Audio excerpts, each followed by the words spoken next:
So Mocha Manakin is interesting. Out of all of the several paste and run clusters that we have been tracking since paste and run started to become active last year, this is our first named paste and run cluster. So Mocha Manakin uses paste and run as its initial access and execution vector. And then it deploys a custom Node.js backdoor that we're calling node initrat.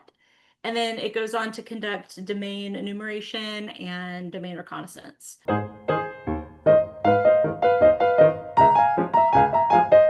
It's good to see return folks. And it's good to be back after a week off. Feels like it's been longer than that, but Keith is out this week doing exciting family things. So Stef Rand is here to carry the show for us. She's going to be the Johnny Carson, my Ed McMahon today. Hey, For y'all. anyone that's old enough to know that reference, Steph, you want to give a quick overview of or quick bio? Sure thing. My name is Stef Rand. I'm a senior Intel analyst here at Red Canary. I've been here for just over 3 years. Before I was in threat intelligence at Red Canary, I did a couple of years in DFIR at Mandiant. And before that, my background is actually in clinical psych. So I did that for a while before I pivoted into cybersecurity. Oh man, so I got to hear that story at some point. How you made that pivot. Oh, I it's a fun gotta story. I gotta say that my experience in the industry has been that there are a lot of really top shelf folks that have come from other industries, and it's really interesting. I wonder how influential those other perspectives are in shaping the way that they approach the problems and the diversity of thought that that brings. So that's interesting to hear. I did not know that. Mhm. All right, well, let's jump in. Whoops, that's not the right window. Whoops, man, computing is hard. All right, we're going to talk today about our June intelligence insights, and Steph's going to be leading that conversation. And we're going to go through some top threats that are observed by our team in May. And then we're going to focus a bit on Mocha Manakin.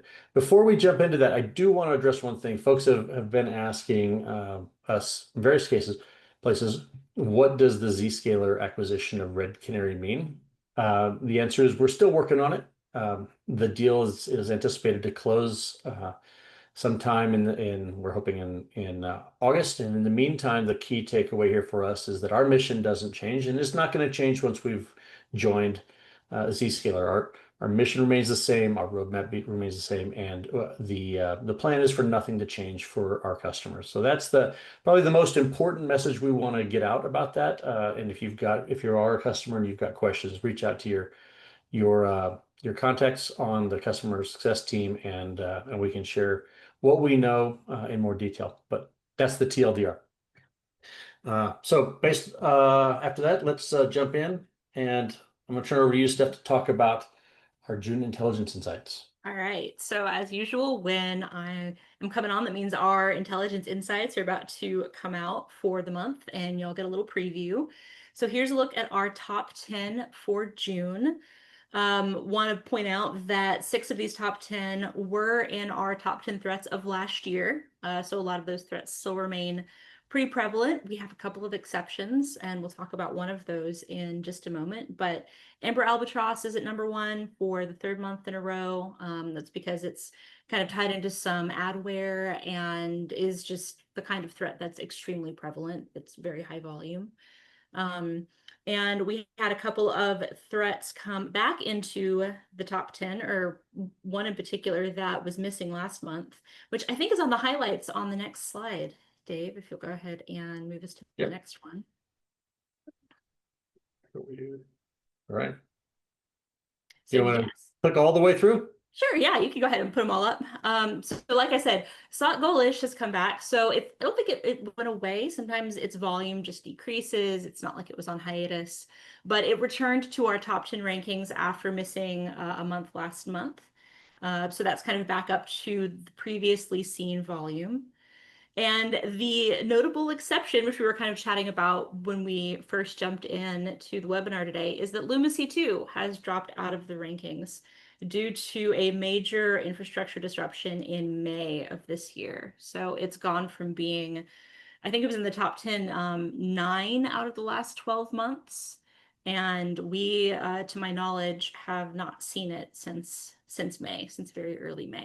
So that's exciting. So that's interesting. When we see something drop out of our rankings due to some type of disruptive activity like that, have we actually seen those like come back like a weed? Sometimes, yes. Definitely, yes, sometimes. I'm trying to remember some previous takedowns. I think there was several years ago, I think Iced ID had a disruption that was a little more temporary in its effectiveness, but it did reduce volume for a while. So it just depends. It depends on the type of malware it is. It depends on the infrastructure that's disrupted. It depends on if the actors behind it receive any kind of law enforcement or legal action. It varies by threat.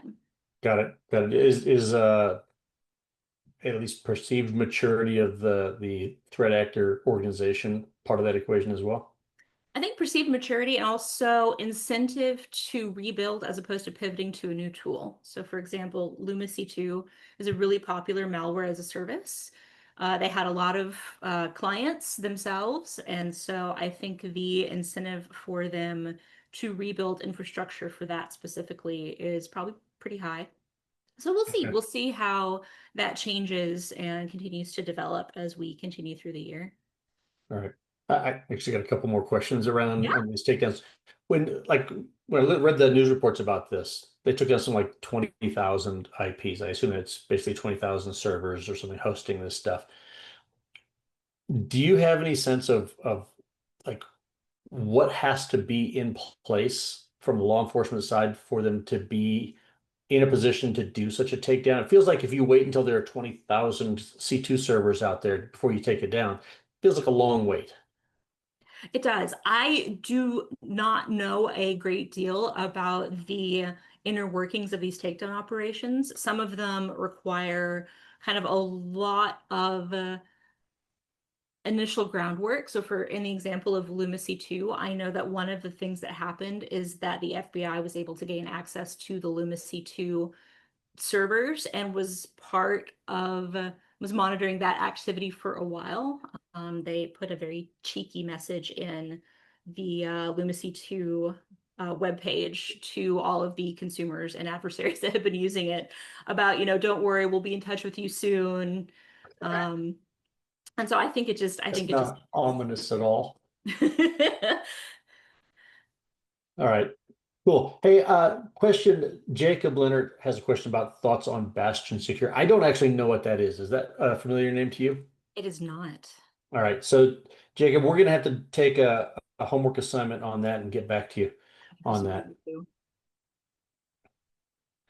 Cool. All right, so we're gonna move into talking about Mocha Manakin at this Mocha point. Manakin. So All Mocha right. Manakin was not in our top 10, but this is one of our takeaways. So we are debuting this new Red Canary color bird threat, and we're going to spend kind of the rest of the time talking about Mocha Manakin a little bit, and we have more detail about that coming out in our insight. We're going to have some other publications coming out about Mocha Manakin. So I just want to sort of introduce it to y'all and talk a little bit about what it is.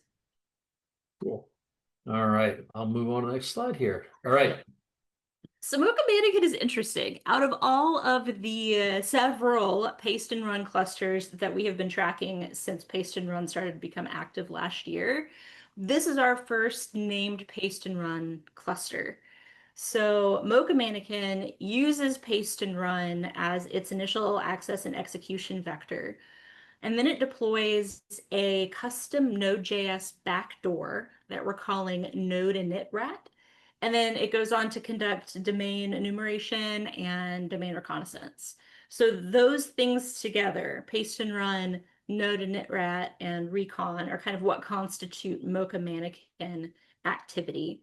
And then it goes on to do other activities as well. Node initrat has a lot of functionality. We'll talk about that in a bit. But one of the other things that it can do is set up persistence in the Windows registry with the run key, which is interesting. There are, I think, a couple of Node.js based rats that have a similar kind of functionality.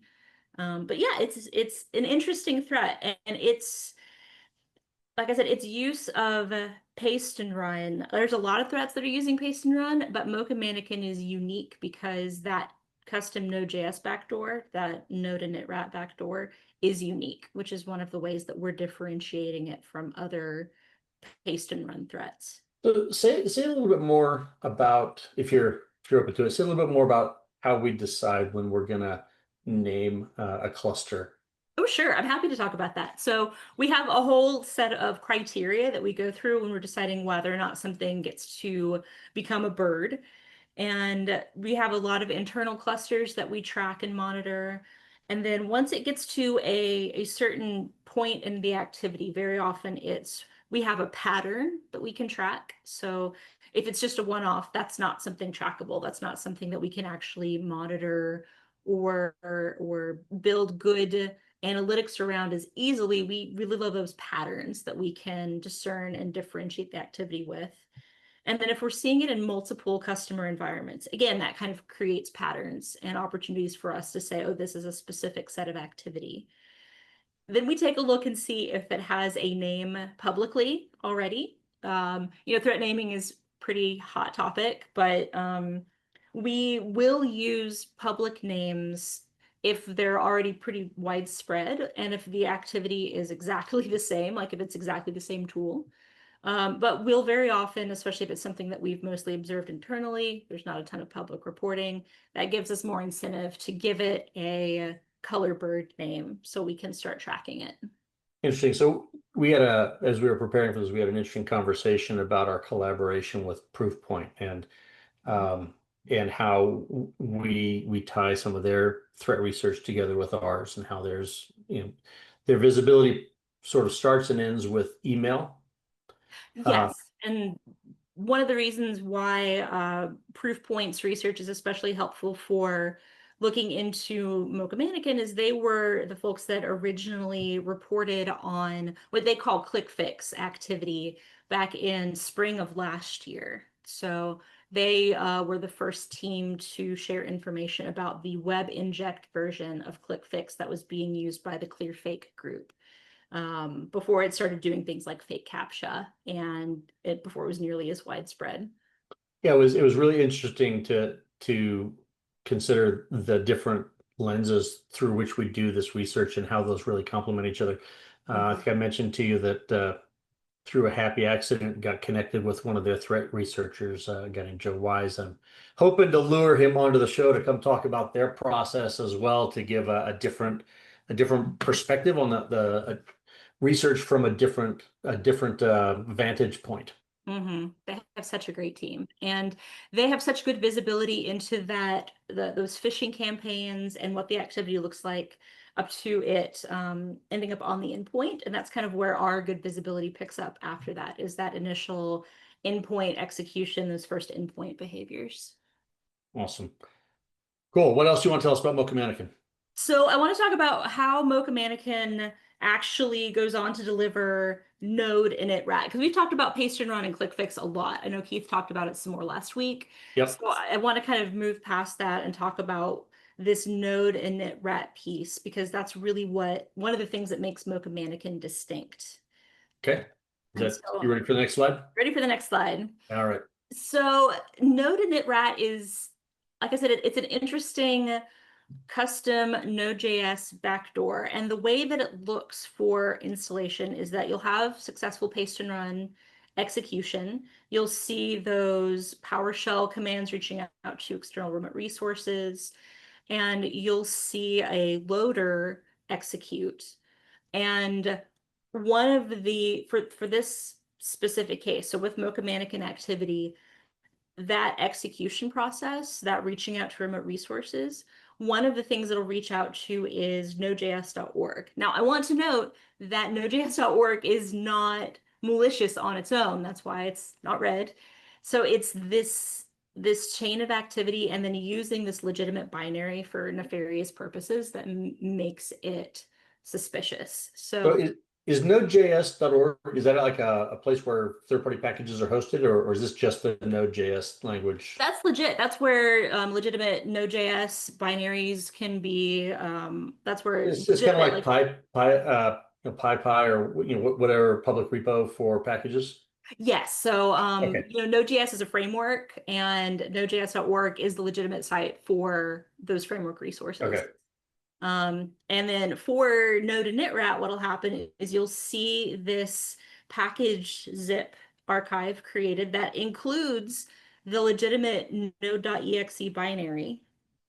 And then what makes it suspicious is PowerShell will execute that legitimate node.exe binary, because bad guys love to use legitimate executables to get as far into the behavior execution process as they can before they get flagged.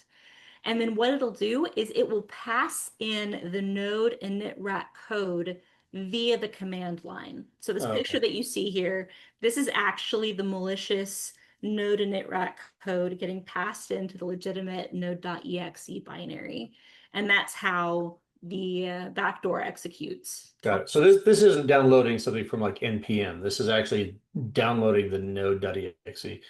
Does it do any thing different if Node's already existing on the machine? Oh, that's a good question. I don't know. I don't believe so. As far as I know, it does not go and check to see whether a node is already installed. I think because part of it is it's creating that archive zip file that it'll be able to package or pass that malicious code in through. Hmm, But I can double check that. So I can definitely go phone a friend and ask some of the folks on the Intel team. cool. So the detection opportunity here is like, do you see in normal practice node code being jammed into node.exe via the -e command or -e parameter very often Um, when I it's not malicious? I'm not an exhaustive or infinite authority on Node.js, typical Node.js behavior. And so that would be something that I'd have to go and look up in a little bit more detail. I can share some detection opportunities for this behavior, but what really marks it as malicious is some of its follow-on behavior. So some of the things that Node.exe starts to do after the Node init rat code has been passed in. Okay. All Next right. slide. Next slide. All right. And I wanted to talk a little bit about, I know this is a very wordy slide, but these are some of the things that Node Rat can do. I really want to emphasize that it's a bidirectional Node.js backdoor. It can execute arbitrary code and it can communicate with adversary controlled servers over HTTP. So So when you say bidirectional, does that mean that it opens up a port to listen for incoming connections as well? yes, so adversaries can execute arbitrary commands. We've seen them execute commands like inltest and net.exe for domain reconnaissance and enumeration. And it can also go on to install additional payloads as directed by the adversary. So it's So not just like a piece of malware that's executing without any interaction from the adversary. It does some automatic things, but it also gives the adversary opportunity to execute yeah, arbitrary commands. totally makes sense. But does the rat reach back out to the C2 for instructions on what to run? Or can the C2 actually proactively contact the rat? That's a good question. I'm not sure about that fine point of distinction. Okay. Um, and I would need to go ask some of our malware analysts who dug into it in more detail about the exact mechanisms by which the adversaries are able to execute those instructions. Yeah. I would imagine that if it's bidirectional, it's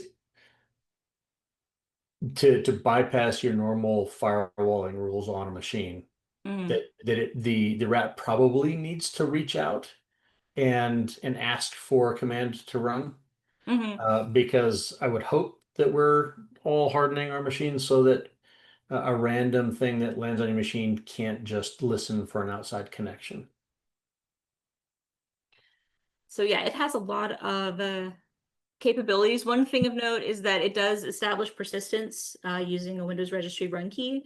And that's Mhm. one of the ways that you can detect this. So it's not typical for node.exe to use the command prompt to use cmd.exe to create registry run keys. That is very suspicious behavior. So it will very often establish persistence using the name Chrome updater in the run key. And so that's one thing to look out for. Like I mentioned, it'll do some system and domain reconnaissance automatically, but it also can execute those arbitrary commands and go on and do additional reconnaissance.